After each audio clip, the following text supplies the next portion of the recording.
Good morning dear students, how are you. जैसा कि मैंने आप लोगों को पिछले वीडियो में क्लास 8 इंग्लिश हनी ड्यू का chapter number 9 the great stone face का फर्स्ट का पार्ट सेकेंड पढ़ाया था। और ये जो है मैं आप लोगों को अगला जितना नहीं पढ़ाया हूँ उसको वीडियो 5 के द्वारा पढ़ाऊँगा। उम्मीद करूँगा आप लोगों ने पिछला वीडियो देखा होगा, और अगर नहीं देखे हैं तो उसको ज़रूर देखेंगे। तो चलिए अब मैं लेसन स्टार्ट करता हूँ। देखिए प्यारे बच्चों, हम लोगों ने यहाँ तक पढ़ लिया था अपॉन द माउंटेन से इट सो हैपेंड से पढ़ना है। हम लोगों ने पढ़ा था कि गैदर गोल्ड की मृत्यु हो जाती है और उसका जो धन रहता है, संपदा रहती है, सब समाप्त हो जाता है। इसी के आगे से it so happened that another son of the valley had become a soldier many years before. बहुत सालों पहले क्या हुआ था, बहुत ज़्यादा हो गया था, बहुत ज़्यादा समय बीत गया था। वैली का घाटी का एक दूसरा बेटा जो कि सोल्जर बन चुका था बहुत पहले ही। After a great deal of hard fighting, बहुत लंबे युद्ध के बाद he was now famous commander, अब वो बहुत फेमस प्रसिद्ध कमांडर बन चुका था। He was known on the battlefield by the name of blood and thunder. Battlefield माने युद्ध की भूमि, युद्ध के मैदान में उसे ब्लड एंड थंडर के नाम से जाना जाता था। Okay, old and tired now, अब वो थक चुका था, बूढ़ा हो चुका था। He had lately expressed a desire to return to his native valley. उसने लेट में ही सही लेकिन उसकी इच्छा जाहिर हुई कि वो भी अपने देश लौटेगा, यानी अपने जहाँ उसकी जन्मभूमि है, जहाँ का रहने वाला था, वहाँ पर जाएगा।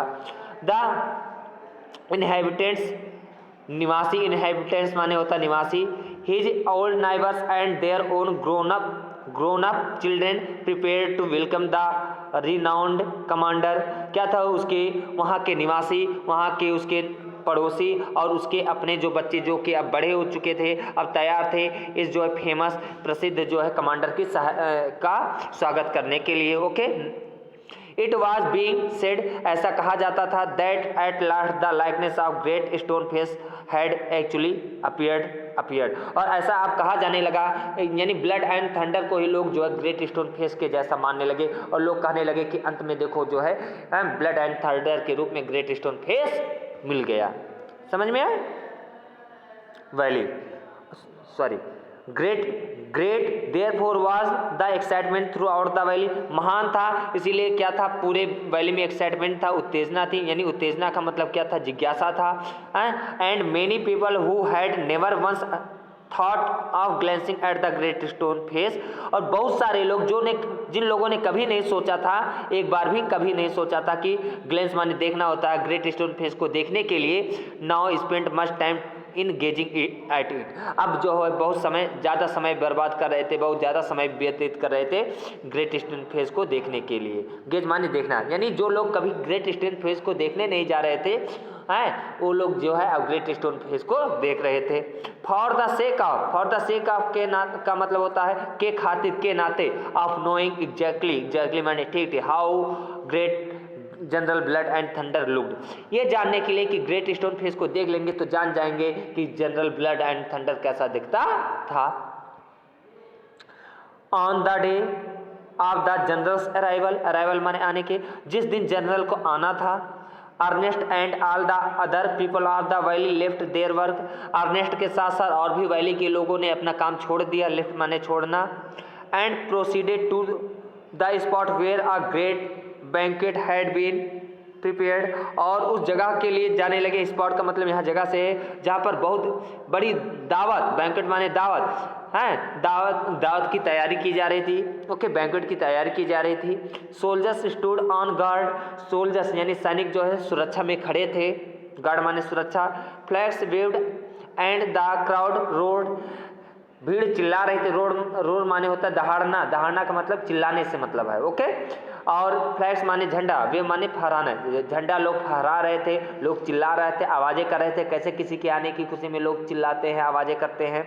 Ernest was standing too far back to see blood and thunder's face, Ernest भी क्या था, खड़ा था, बहुत पीछे खड़ा था है ब्लड एंड थंडर के चेहरे को देखने के लिए।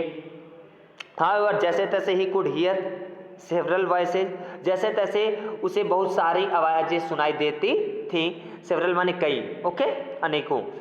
इट्स द सेम फेस, ये वही फेस था, वही चेहरा था, एग्जैक्टली ठीक ठीक। Cried one man dancing for Joy, एक आदमी खुशी से नाचते हुए, जॉय माने खुशी, क्राइड माने चिल्लाना, डांसिंग माने नाचते हुए, कहा अरे ये तो वही चेहरा है, यानी जो स्टोन फेस के जैसा दिखता है। एक आदमी खुशी से नाचते हुए कहा wonderfully like it that's a fact replied another. तब तक दूसरे ने कहा हाँ खूबसूरती रूप से उसी के जैसा है, यही सही है। दूसरे ने जवाब दिया एंड व्हाई नॉट, और हो क्यों ना। क्राइड थर्ड, तीसरे व्यक्ति ने कहा हाँ यार है और हो क्यों ना। He is the greatest man of this or any other age beyond a doubt. ये निस्संदेह, डाउट माने संदेह, यानी बियॉन्ड द डाउट का मतलब निस्संदेह, यानी ये निस्संदेह क्या है, वही महान आदमी है जो कि है ही is the greatest man of this or any other as. इस एज का यानी इस साल यानी इस युग का या दूसरे युग का ये वही महान आदमी है। Ernest at last could see the general's face, अंत में अर्नेस्ट को भी जो है जनरल का चेहरा देखने को मिला। अब देख सकता था अर्नेस्ट भी जनरल का चेहरा, यही जनरल हैं, okay. Face and in the same glens, और उसी ग्लेंस में, उसी देखने के समय में ही, ग्लेंस माने दृष्टि में ही, ओके। टू द साइड में he could also see the great stone face, और बगल में ग्रेट स्टोन फेस का भी चेहरा था, देख सकता था। यानी यही ब्लड एंड थंडर है देखिए, और यहीं पर देख लीजिए ये स्टोन फेस भी दिख रहा है और पीछे अर्नेस्ट था। वो एक तरफ जो है अर्नेस्ट यानी ब्लड एंड थंडर के चेहरे को देख रहा है, एक तरफ ग्रेट स्टोन फेस के भी चेहरे को देख रहा है, और दोनों को मिला रहा है। क्या मिल रहा है चेहरा की नहीं मिला, कि सब लोग ऐसे झूठे ही हल्ला कर रहे हैं, okay. Great stone face, if there was such a likeness as the crowd proclaim माने घोषणा करना, बोलना, अनाउंस कर देना। क्या था, क्या कोई ऐसा समानता थी, लाइकनेस माने समानता, जैसा कि भीड़ चिल्ला रही थी। Ernest could not recognise it, Ernest ने इसको नहीं पहचाना था। रिकॉग्नाइज माने होता पहचाना, यानी अर्नेस्ट को नहीं लग रहा था जनरल ब्लड एंड थंडर के चेहरे में, और जो भीड़ जो मतलब ग्रेट स्टोन फेस था, जो ये स्टोन फेस है, इसके चेहरे में कोई समानता नहीं दिख रही थी, okay. Fear not Ernest said the his heart, तब तक अर्नेस्ट के दिल ने ये कहा, हार्ट ने कहा अर्नेस्ट डरो मत, as if the great stone face was whispering to him. ऐसा लग रहा था अर्नेस्ट के मन से जो आवाज़ उठ रही थी डरो मत अर्नेस्ट, ऐसा लग रहा था कि ग्रेट स्टोन फेस बोल रहा हो अर्नेस्ट के दिल से, ओके। विस्पर माने धीरे से बोलना, फुसफुसाना, ओके।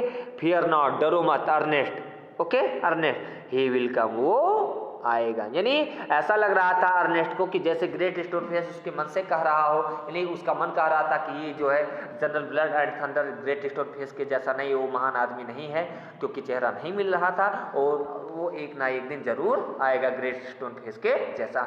इस तरह से प्यारे बच्चों लेसन 9 समाप्त होता है। लेसन 9 का अगला पार्ट जो है हम लोग लेसन 10 में पढ़ेंगे। आप लोगों को से उम्मीद करता हूँ कि आप लोगों ने पिछला वीडियो देखा होगा और इसको भी देखेंगे, और वीडियो कैसा लगा इसको बताएंगे। मिलते हैं अगले वीडियो में, तब तक के लिए थैंक यू।